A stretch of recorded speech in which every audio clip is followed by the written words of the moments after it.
विद्यार्थी मित्रांनो, शुभप्रभात.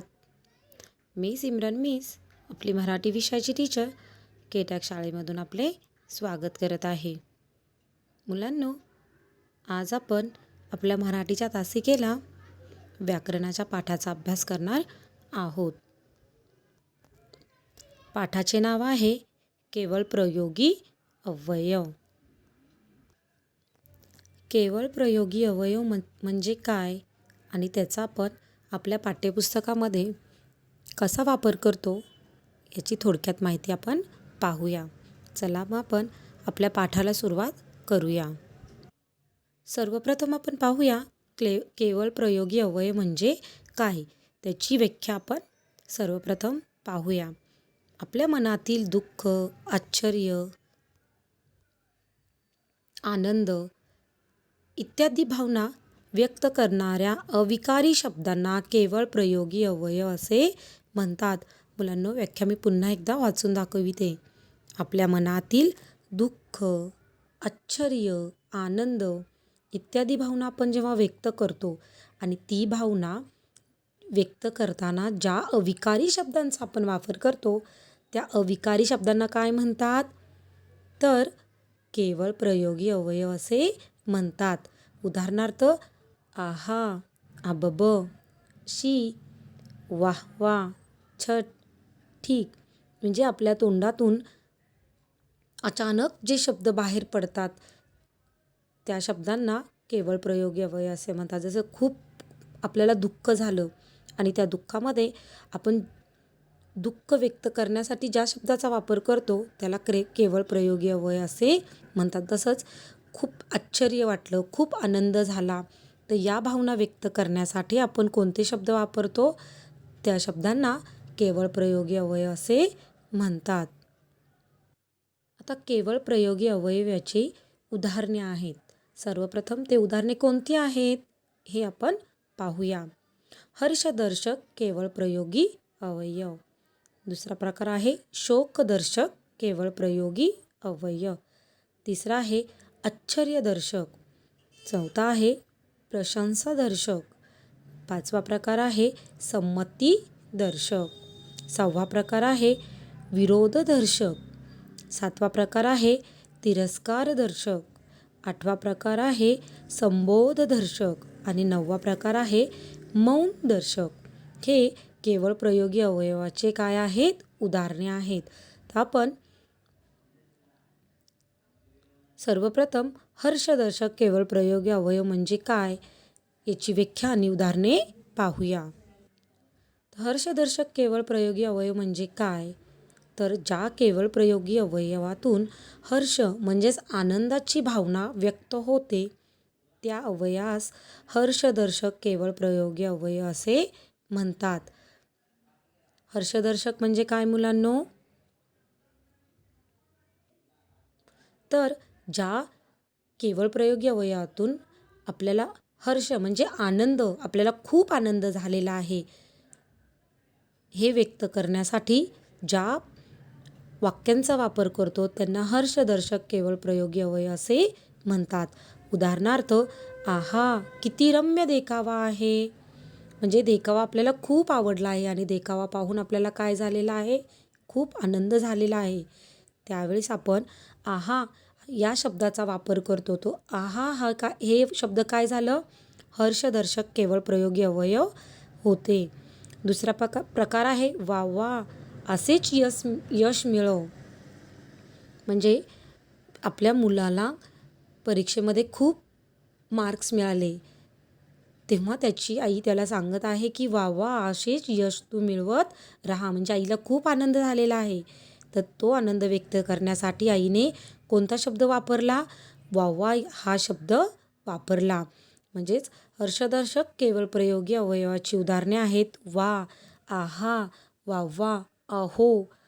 आपल्या मनामध्ये आपल्याला खूप आनंद झालेला आहे आणि तो व्यक्त करण्यासाठी ज्या शब्दाचा वापर करतात त्याला काय म्हणतात, तर हर्षदर्शक केवळ प्रयोगी अवयव असे म्हणतात.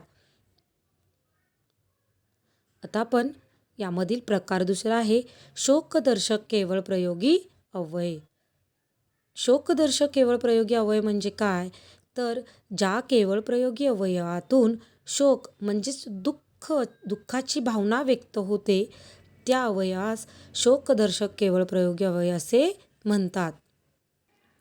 म्हणजेच आपल्याला ज्या वाक्यामधून दाखवायचे आहे की आपल्याला खूप दुःख झालेले आहे आणि ती दुःखाची भावना व्यक्त करण्यासाठी आपण ज्या शब्दांचा वापर करतो त्याला केवळ प्रयोगी अवयवामध्ये शोकदर्शक केवळ प्रयोगी अवयव असे म्हणतात.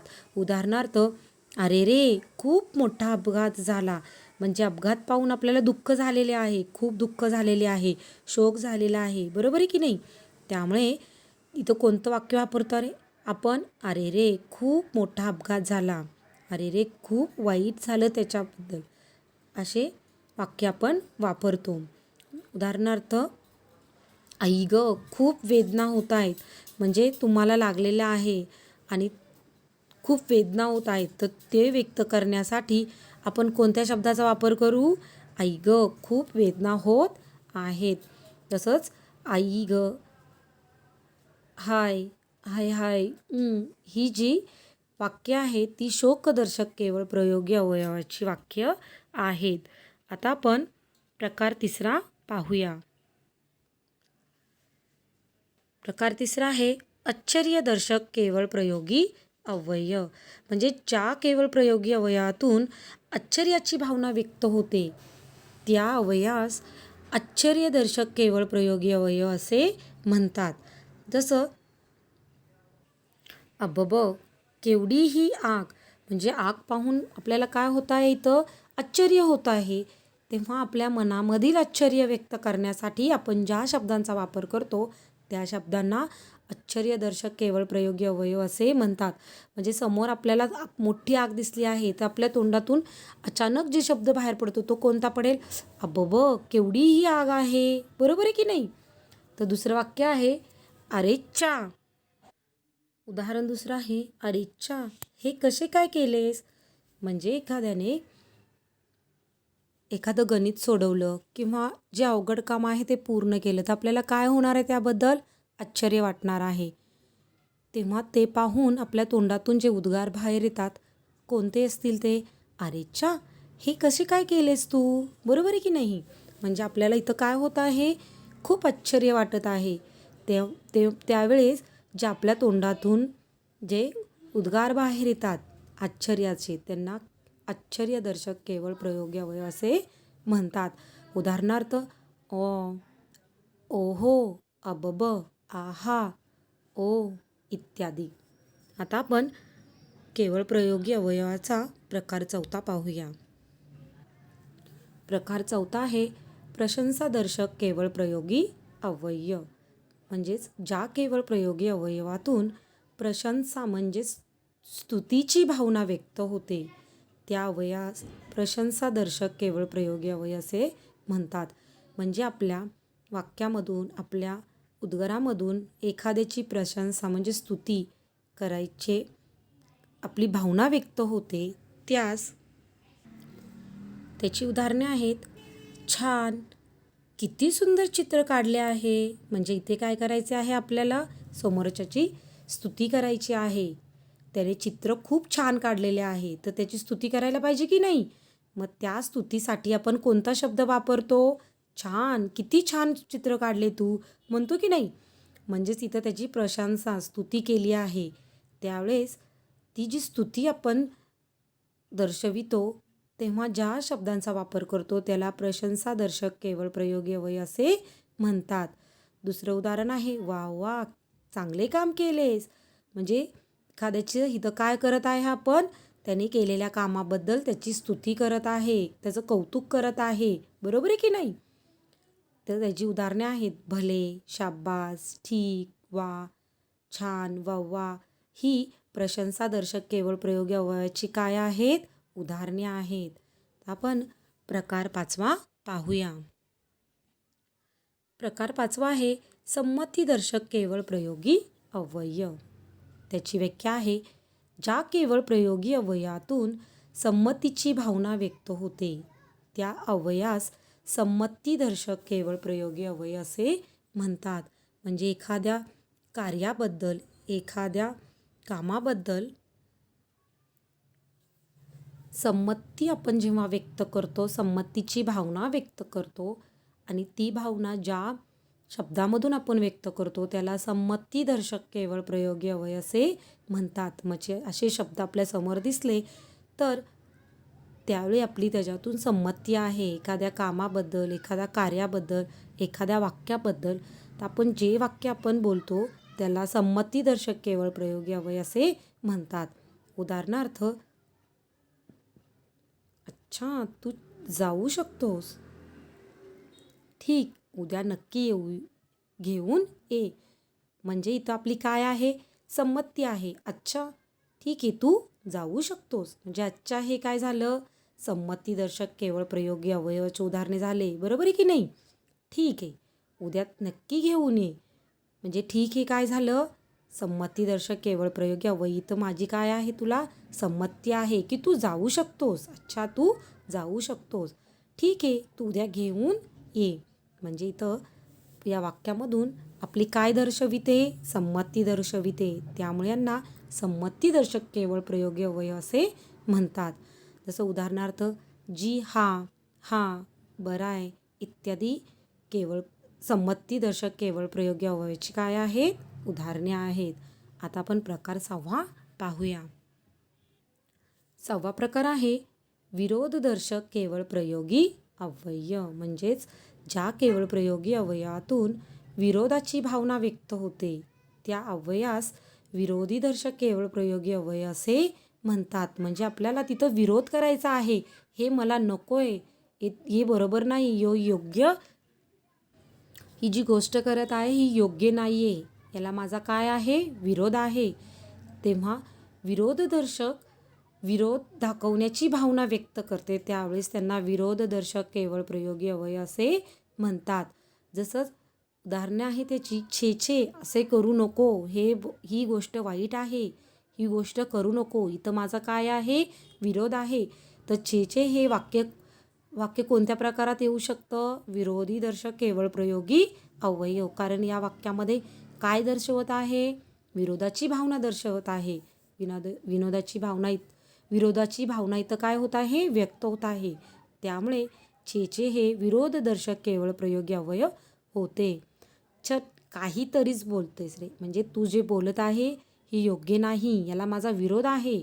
त्यामुळे या शब्दाचा इथं वापर केला गेला आहे. तेव्हा हे काय झालं, विरोधदर्शक केवळ प्रयोगी अव्यय झाले. म्हणजे ज्या वाक्यामधून आपल्याला तिथे विरोधाची भावना व्यक्त करायची आहे आणि आपल्याला जे शब्द वापरायचे आहेत की छे हे काय झाले, विरोधदर्शक केवळ प्रयोगी अव्यय झाले. उदाहरणार्थ, ऊ, छे, ही काय आहेत, विरोधदर्शक केवळ प्रयोगी अव्ययाची उदाहरणे आहेत. आता आपण प्रकार 7 पाहूया. प्रकार 7 आहे तिरस्कारदर्शक केवळ प्रयोगी अव्यय. तिरस्कारदर्शक केवळ प्रयोगी अव्ययाची व्याख्या काय आहे पहा. ज्या केवळ प्रयोगी अव्ययातून तिरस्काराची भावना व्यक्त होते त्या अव्ययास तिरस्कारदर्शक केवळ प्रयोगी अव्यय असे म्हणतात. म्हणजे पहा याची काही उदाहरणे आहेत. उदाहरण क्रमांक 1 आहे, छी मला ते नाही आवडत. इथं माझा तिरस्कार आहे, ही गोष्ट मला नाही आवडत तर मी का करू, मला ती नको आहे. तेव्हा इथं छी हा शब्द वापरून तिथं तिरस्कार दर्शविला आहे. म्हणजेच इथं तिरस्कारदर्शक केवळ प्रयोगी अव्यय होत आहे. बरोबर आहे की नाही. काय त्रास आहे, म्हणजे किती त्रास होत आहे मला. बाबा हा त्रास मला सहन होत नाही. इथं मला तिरस्कार वाटतो या गोष्टीचा. त्यामुळे इथं तिरस्काराची भावना व्यक्त होत आहे. तेव्हा तिरस्कारदर्शक केवळ प्रयोगी अव्यय इथं होतो. त्याची उदाहरणे आहेत शू, इश, हुद, फूस, हत ही तिरस्कारदर्शक अवयवाची काय आहे, उदाहरणे आहेत की ज्या गोष्टींमधून मला तिरस्कार होतो आहे, माझ्या मनामध्ये तिरस्काराची भावना व्यक्त होत आहे, ते दाखवण्यासाठी आपण ज्या शब्दांचा वापर करतो त्यास तिरस्कारदर्शक केवळ प्रयोगी अव्यय असे म्हणतात. आता प्रकार 8 आहे संबोधदर्शक केवळ प्रयोगी अव्यय म्हणजे ज्या केवळ प्रयोगी अवयवातून संबोधनाची भावना व्यक्त होते त्या अवयवास संबोधनदर्शक केवळ प्रयोगी अवयव असे म्हणतात. म्हणजेच उदाहरणार्थ, अहो ऐकलत का? तू काय करतोस? इथं काय होत आहे? संबोधनाची भावना व्यक्त होत आहे. बरोबर आहे की नाही? म्हणजे कोणाला तरी काहीतरी सांगायचं आहे. तुम्ही माझं ऐकत आहात का? तू काय करत आहेस रे तिकडे? इथं आपल्या मनामध्ये एक संबोधन होत आहे. तेव्हा इथे संबोधनदर्शक केवळ प्रयोगी अव्यय होते. उदाहरणार्थ अगं, अरे, अगा, बा, रे ही सर्व उदाहरणे संबोधनदर्शक केवळ प्रयोगी अवयवाची होतात. आता आपला शेवटचा प्रकार आहे प्रकार 9, मौनदर्शक केवळ प्रयोगी अव्यय.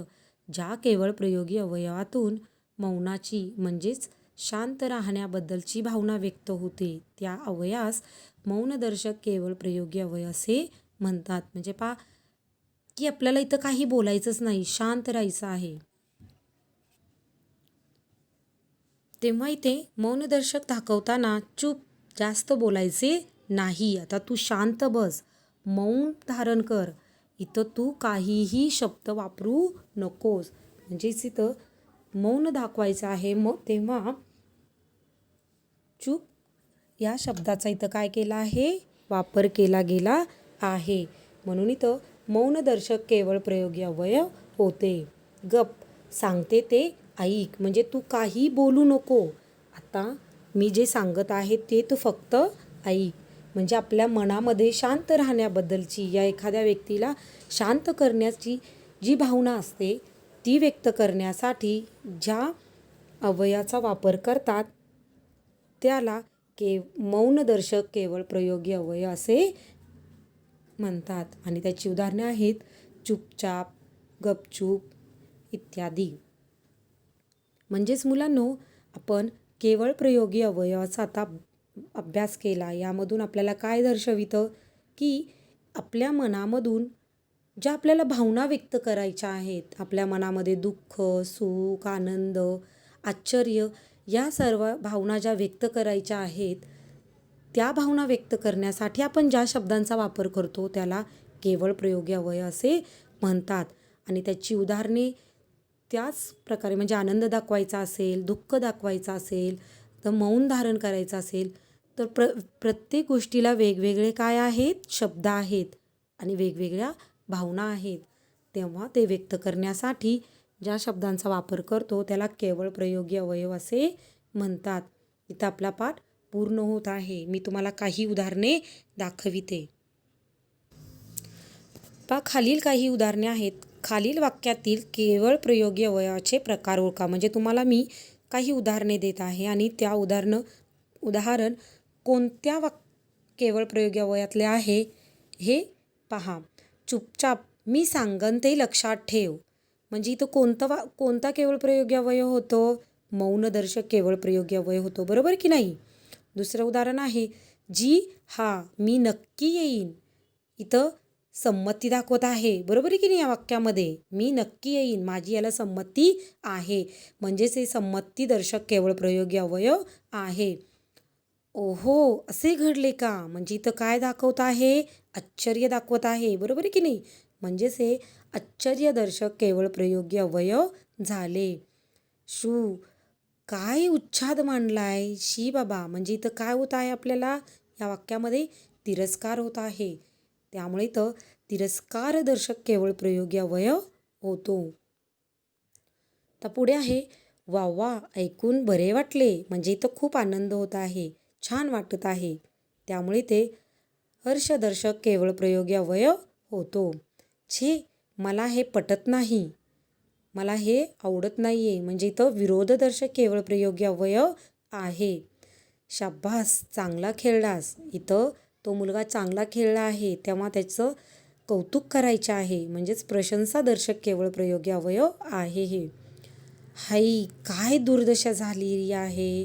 म्हणजे इथं आपल्याला काय होत आहे? वाईट वाटत आहे, शोक झालेला आहे. तेव्हा इथे शोकदर्शक केवळ प्रयोगी अवयव होतो. अगं मी काय म्हणतो, म्हणजे मला काहीतरी कोणाला सांगायचे आहे. तेव्हा इथं संबोधनदर्शक केवळ प्रयोगी अवयवाचा आपल्याला काय होतो, बोध होतो.